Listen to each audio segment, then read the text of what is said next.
మాత్రం రుణం తీర్చుకోగలం? కనీ పెంచడం కూలి కింద రాదు. ఎందుకు రాదు? తల్లిదండ్రులు వాళ్ళ కామం తీర్చుకోవడానికి ఏకమవుతారు. ఏకమైనప్పుడు మేము ఎందుకు పుట్టాలి?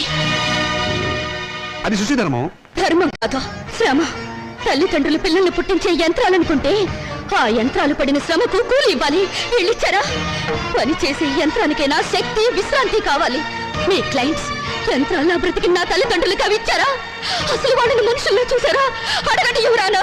వీళ్ళను పుట్టించినందుకు కూలి ఇవ్వాలి. 9 నెలలు మోసిన మా అమ్మ కూలి ఇవ్వాలి. మా నాన్న నిద్ర పంచినందుకు దానికి రేటు కట్టాలి.